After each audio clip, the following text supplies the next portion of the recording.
to tell you about annuities. And annuities occur all around us. These are sums of money, that the series of payments that occur. In fact, any number of, I mean, you can think about all of the loan related applications, and I bet you can come up with many examples of annuities.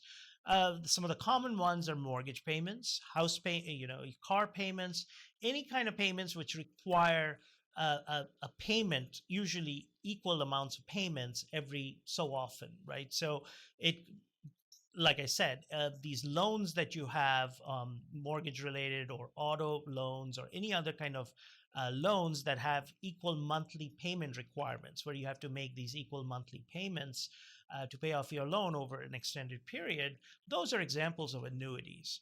Okay, so you have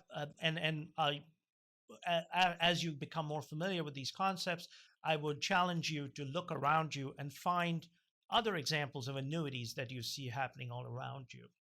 So in this case, let's look at what happens and how to value these sums of money in the future or at present from the future. So it's the same kind of thing. We're calculating future value of annuities or present value of annuities, because we want to know how much a given series of payments are going to be worth at some point in the future, which is a future value problem. Or we are given a series of payments that occur down the road, and we wish to compute its equivalent present value, a single sum that represents the present value of those series of payments that occur in the future. So here is an example. The timeline, very good way to understand annuities. So 0 being the present, and then 1, 2, 3, 4, 5, those are the periods. And let's say there's 5 payments of $1,000 occurring at each of end of periods 1 through 5. So number of payments in this annuity stream is 5. Now, if we wish to calculate the future value of these series of payments, there are two ways to do it. One is the long way, which is treating each of these sums on the timeline as single sums and then moving them individually to the future, right? So that's, in this example, time 5. So you, for example, take the $1,000 payment that occurs at time 1, move it 4 periods to time 5. Take the $1,000 payment that occurs at time 2, move it 3 periods to time 5. Do the same for the $1,000 that occurs at time 3, move it 2 periods to time 5. Take the $1,000 that occurs at time 4, move it 1 period to time 5. And finally, the $1,000 occurring at time 5 stays the same. It doesn't change in value at time 5 right there. And if you add up all these at time 5, remember I told you in an earlier video that when you move sums of money to the same point in time, it's perfectly fine to add them. You can add them together, sums of money that occur at the same point in time.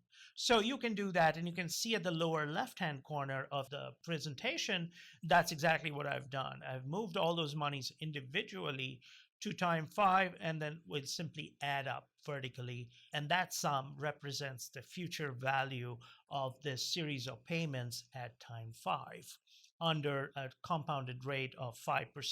In this case, it's annual compounding.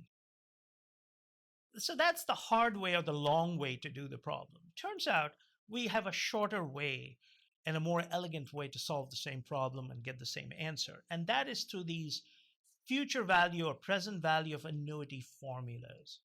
So here in this case, let me introduce you to the first annuity formula, which is given here on the slide as future value of annuity, that's the FVA, equals CF. CF is the cash flow, a typical cash flow in this annuity stream, multiplied by or times 1 plus I being the interest rate every period, raised to the power n, then minus 1, and the whole thing divided by I, the interest rate. Now, the first thing to pay attention when you're talking about annuities is that the term n, which before, when single sums were concerned, n was what? If you recall, n denoted the number of periods. Number of periods.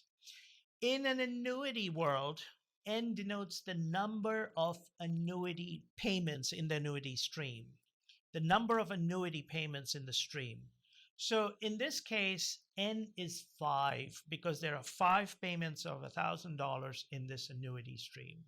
So that's the slight switch you have to make when you move from single sums to annuities, is that you have to make the adjustment for N now representing the number of annuity payments in that stream. In this case, again, let me reiterate, N equals 5 simply because there are $5,000 payments involved. If there were 6 or 7, then N would be those numbers, 6 or 7. So you can simply use this formula. The future value of annuity equals the cash flow times this term here, the product term. And therefore, if you substitute in those values, which I've done in the next line, you will see that the future value of this is as calculated and given to you. And this sum is located at the day of that last payment, which is time 5. So the future value of annuity using this formula at time 5 is exactly that number.